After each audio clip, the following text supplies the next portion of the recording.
Hey guys, welcome to the Spoon Podcast. I'm your host, Michael Wolf, and today's guest is Matt Rogers, the CEO and co-founder of a company called Mill, a company which makes smart food recyclers, products that take food waste that would otherwise go into the waste stream to the dump and puts it back into the food system in the form of chicken feed or compost. And not only does it do that, it helps take your food waste and make it less smelly. We actually do food composting here at our house. We take our food waste and we put it in a bin, and normally it smells, but I've been trialing out the first generation Mill, and it actually takes away that gross food smell of food just kind of wasting away. So it's an interesting product, and Mill is an interesting company.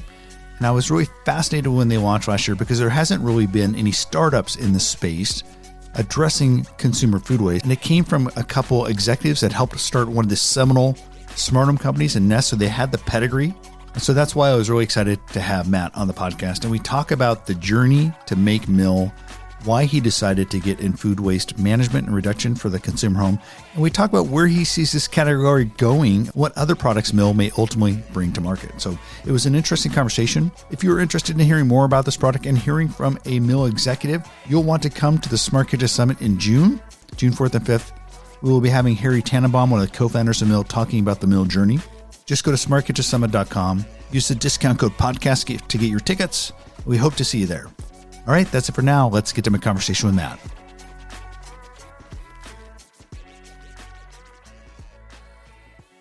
All right. Well, I am super excited to be here with Matt Rogers from Mill, the CEO of a company that I'm super excited about. I saw you guys launch early 2023, right? Is that it?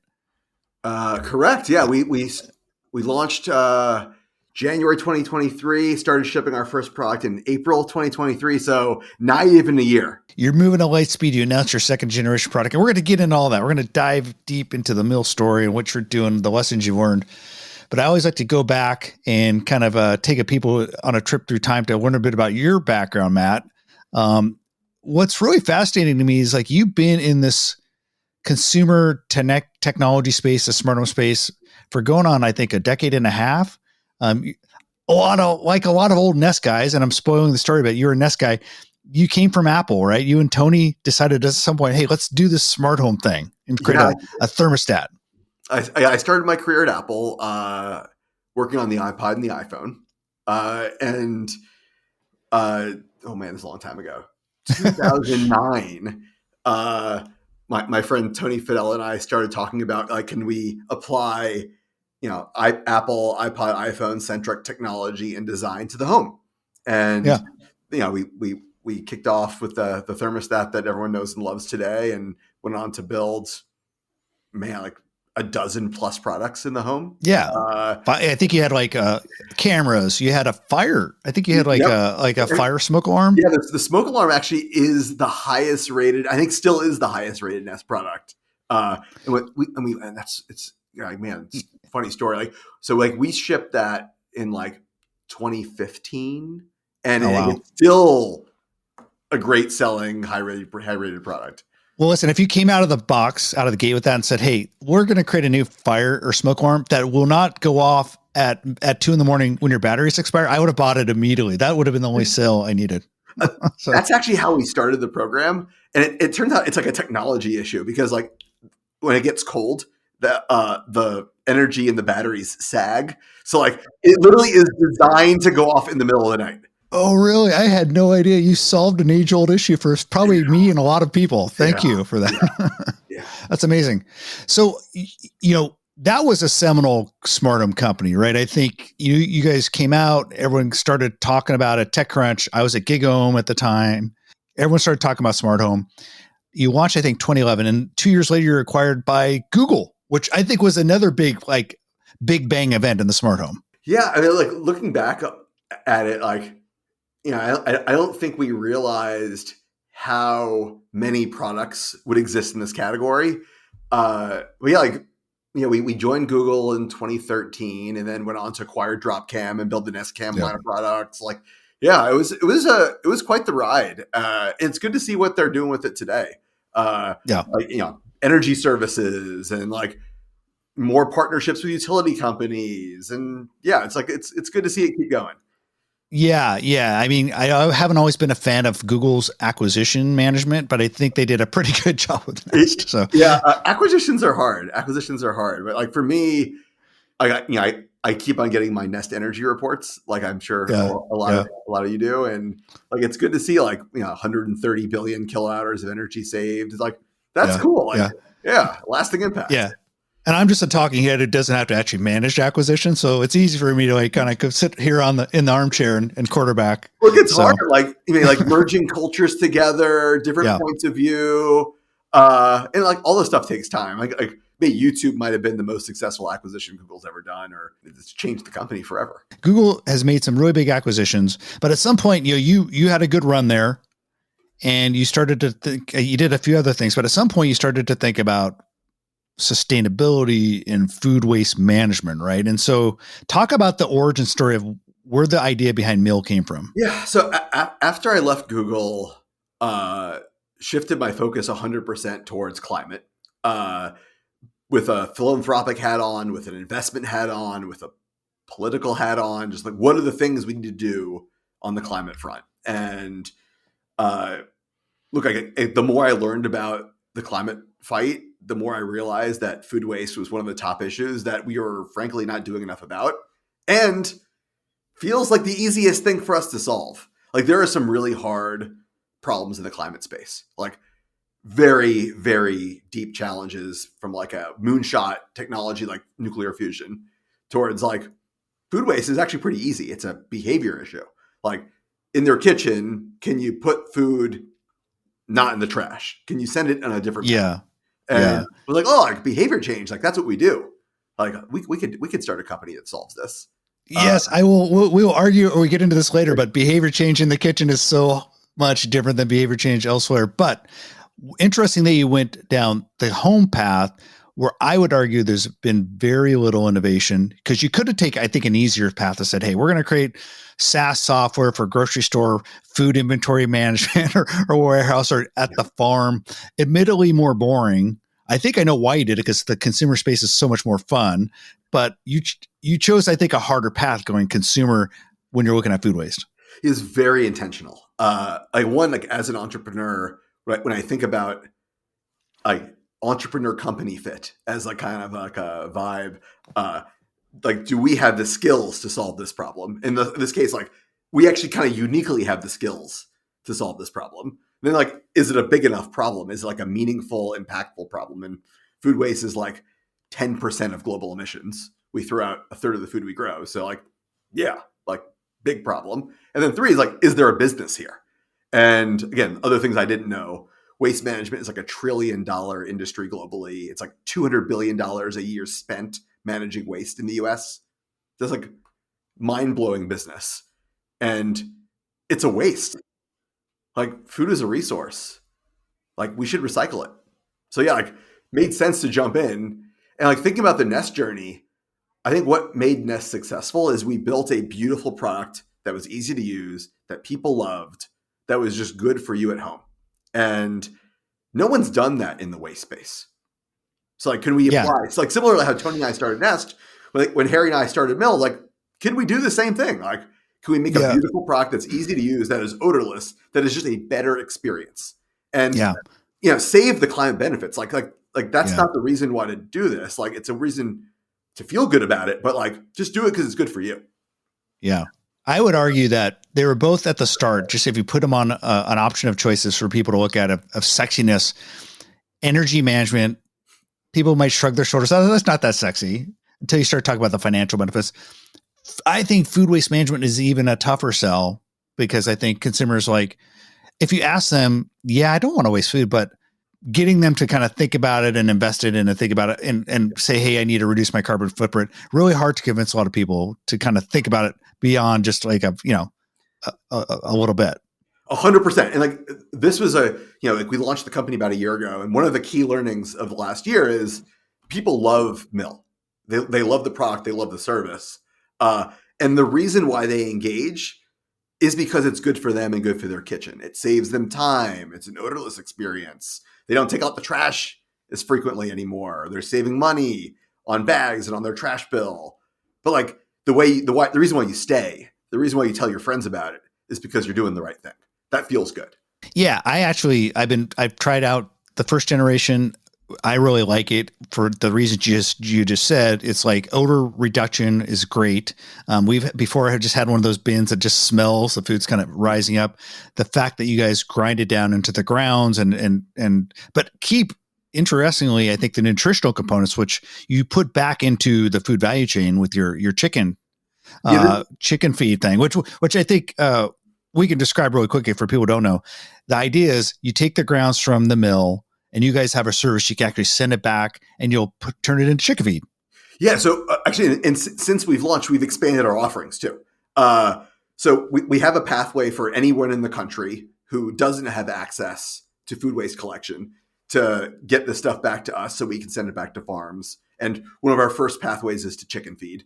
We've also started building additional pathways that are more local, where we partnered with local farmers. And like if you live in the Phoenix area, we've partnered with a local farmer, JD Hill, who comes to your house once a month to pick up the grounds, and he brings it back to his farm to turn it into compost to then grow more food to give you a farm box. We've also realized that a lot of people garden at home, and like, yeah, this stuff is great for your garden if you're a home gardener. About 10-ish% of the US has access to green bins. Like, yeah, put it in your green bin. A lot of folks don't have a pathway for food waste. And part of Mill's philosophy is like everyone should have access to a pathway for recycling. You guys were working with municipalities too. I mean, there's a couple, I'm a Seattle guy. You guys had a couple touch points here in Seattle. I think you had your chicken feed processing facility up here. And then also, I think you were working, your first municipality was Tacoma, city of Tacoma, right? That's right. So yeah, our first feed processing facility is just north of Seattle in Mukilteo, Washington. Our first farm partners are in the kind of greater Seattle area. And then, like our first city pilot is with Tacoma. And what's interesting about the Seattle area is they've been doing food recycling for a long time, a decade plus. But even with the recycling programs and having access to green bins and all the education components that they've been doing, participation is still really low. And thinking about our Tacoma pilot as an example, the reason why we're doing this is like, hey, can we drive more participation in recycling? I think before, like the best benchmark was like 30% participation in food recycling. Like, do people even use their green bin? And more than half the folks in the Tacoma pilot never used their green bin before. So like we're driving incremental participation, and like for Mill customers, like we get more than 90% kind of weekly usage of the bin. Like people really love it and they use it. Because once you have an odorless experience, like why would you go back to sticky trash? Also, just composting or recycling your food or whatever, it makes you think about it more. So it's a virtuous circle, right? Like I'm throwing out all this food. I just throw out some ground beef. I just get this huge guilt if I throw something out like that, which you just knew as a huge resource suck. So I think just it's this virtuous circle where you start to manage your food that's going into the waste stream, channeling it back into the food system, but also maybe you won't waste as much food. Yep. Getting food back to farms feels good. Like no one feels good about wasting food. But yeah, exactly. And actually we're using data to help reduce waste in general. And this is a lesson learned from Nest too. Like Nest, we would send out these monthly energy reports and people read the reports like, oh, like I'm using more energy than my neighbors. I'm going to start turning down more. And you look for the green leaf on the thermostat and you turn the dial to kind of reduce your energy usage. We've started doing that same thing with Mill. Hey, like, did you know that you could save $2,000 a year by wasting less food? Like, there's actually a real benefit to only buying what you need. I think that data-driven point to drive things home for people is just a huge factor. I do want to ask you about, you're very purposeful at the beginning. When I wrote the first story about this, I wanted to call it a home composter or a smart composter. And Mill pushed back hard on that. I think against to everyone say, we're not a composter. What was the framing there? Why did you guys not want to be categorized as like something that people understand, a composter? Absolutely. We are big believers in science and like fact-based engineering and research. And compost is a biological process that takes time, takes microbes and fungi working to digest material. It takes time. And there's actually like an actual definition of compost. And Mill has worked with the U.S. Composting Council to what is compost and what are these new home devices doing? Mill's not building a composter. You can absolutely compost the grounds that come out of Mill. But Mill is a dehydrator. And actually, this whole new category of food recyclers, they're all dehydrators. And the ones that say they're making soil or they're making compost are actually just pure greenwashing. Oh, that makes sense. I think that makes sense. Maybe my next story will be the smart food recyclers. We'll kind of work on changing that works. I think that actually makes a lot of sense. You got it, Mike. We are all trying to work on food recycling, but the actual act of composting is something that happens with microbes over time. This is a nomenclature thing that we all need to work on together. Talk about the accessibility of the product. I mean, one of the things I think for any kind of startup that's venture funded, you guys have to ultimately get money back this. You have to kind of get your average value per customer up. I do think it's not a cheap product necessarily. I do think you guys are, I think that's why initially you had a rental model. It is more approachable there. You have opened up buying it. I'm just curious, what are the ways you're exploring to get this into the hands of more people? Because it does seem, I think for people who are, maybe have resources, this is something that they could choose to do. But I think it's something that people without as many means would say, I can't afford that. What are you talking about? That's right. Look, I think about the system's impact here. We spend about $200 billion in the US every year on waste management. That's literally just pure waste, to throw things away. Now, What if we could repurpose those dollars to recycling? And I think over time, actually a lot like the Nest journey, this is not something that you as a consumer should have to purchase. Today, we have to start that way because we're new. We haven't proven that this is the solution that society needs at scale. But once we've proven that, cities should be providing this as their food recycling solution. It's cheaper than managing waste. It's actually very expensive to drive all those diesel trucks around our neighborhoods every week. And the reason why they collect it every week is because of the food, because food rots. If you take food out of the trash, you don't need to run the trucks every week. And landfills are very expensive. And who wants to live next to a landfill? And as landfills fill up, which a lot of the ones in the Northeast are doing, where are we going to build new landfills? We just need to stop wasting. And if we could repurpose some of those dollars towards actually recycling and reuse and getting food back to farms, it's much better for everybody. Tell me about other categories in the home that could help prevent food waste. I mean, I've been harping on this for so long.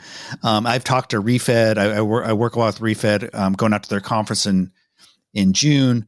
The category of food waste management and food waste reduction in the home is just a kind of I think, barren, outside of what you guys are doing with recycling of food.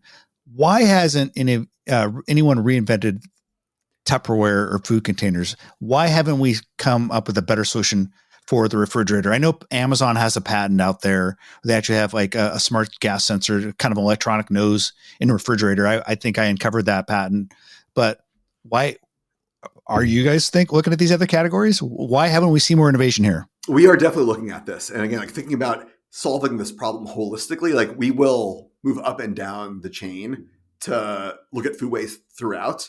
One of my favorite ones to look at is Best By dates, which is total BS.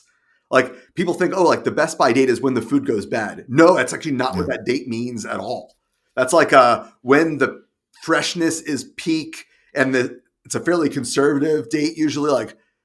There's a whole set of research that we are throwing food out because we think it's bad, but actually it's still good. And once you cook it, it's all fine. You've killed any pathogens that may have been in there anyway. There's a lot of misconception that's been built over, honestly, the last 60 years of what food is edible and which is not. And Mill is working with folks like Refed actually on a lot of that policy work. That said, there's the more fresh foods and more whole foods we eat, the more scraps that we do have. Things like banana peels, we're never going to be able to eat those. And we need to move up the chain to avoid wasting food that we should eat, the edible food. But also the more whole foods we eat, the more inedible scraps we have too. It's so interesting. I've probably backed 2 or 3 smart food containers Kickstarters. I think Silo is actually still has a small heartbeat. I hope they make it. I don't know if you checked that out. You probably have. I was really happy to see Ovi make it. I interviewed Ty Thompson on that. They were, just a few young founders that ultimately made it through and got their early betas out. But I do think that, and I actually talked to Tupperware yesterday, who's trying to come back from obviously financial difficulties. I think if someone kind of grabs onto that category and does something smart, I think that's a real opportunity. You guys should definitely look at that.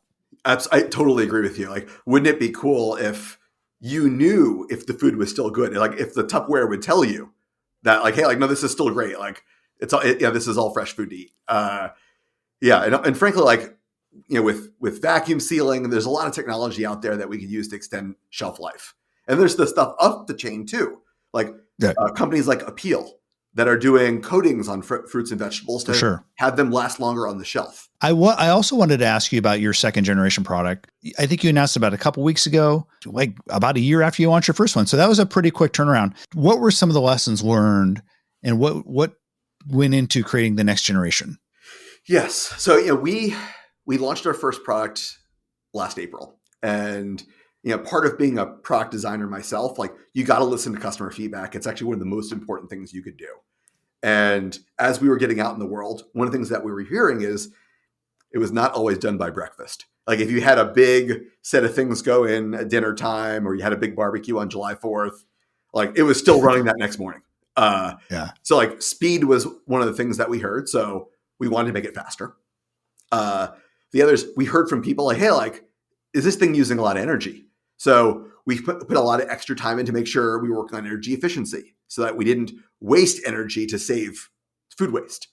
And then third is around noise. Not that our first product was loud, but we spent a lot of time on making this as quiet as possible. For a single family home, it's no big deal. But if you think about like a studio apartment or a 1-bedroom apartment, like, you don't want to hear this thing running in the kitchen when you're sleeping in the bedroom. So we've worked to make it like a whisper. But yeah, like, the first generation product is awesome. And, I still have them in my house. But our second generation is like that much faster and quieter. Yeah. I thought the one I trialed was quiet. You guys did make changes. I thought one of the big changes to the faster processing was your grinders. You actually kind of changed to the directions of them. Correct. Yeah. And, like, speaking of smart home, like, one of the lessons learned from Nest is products can evolve over time through software. So we're doing software updates for our food recycler over the internet automatically. We've done a dozen plus updates already. And one of those key updates was making the processing faster. Again, this was all learning from customers and through data. Well, what's next for you guys? I mean, you guys have this new one you're getting out. You're expanding your relationships with municipalities, and you're finding new places, like you said, in Phoenix for pathways for the grounds. What's next for you guys in 2024? 2024 for us is about scale and local. We want to be out in more homes. We want more people to experience Mill. Mill is one of the best products I've ever worked on in my career. And when people have it, they tell their friends about it. So, like, one of my goals for this year is everyone should have at least one friend that has Mill so they can hear about it. And then local. We talked about Phoenix a little bit. Like, we want more experiences like that out in the world where your food is going to a local farm to build more food for the community. It feels good. It's how things used to work. I think like 1800s and before, like, the food we didn't eat went back into the local farms and made more food. Like, we didn't waste. This is a kind of a new phenomenon in the last 2 centuries. And we can kind of go back to the way things used to work through design and technology. Hey, well, Matt Rogers, CEO of Mill, I really appreciate you spending time with me, telling me what's going on, where you think everything's going. And I look forward to seeing how you guys evolve. Thanks, Mike. Good to see you. All right. That was my conversation with Matt Rogers. I hope you learned a lot about the thinking behind the Mill and their first product, their smart food recycler. And maybe you want to get your own now. I would encourage you to do it if you don't like the smell of food waste and you want to be more responsible.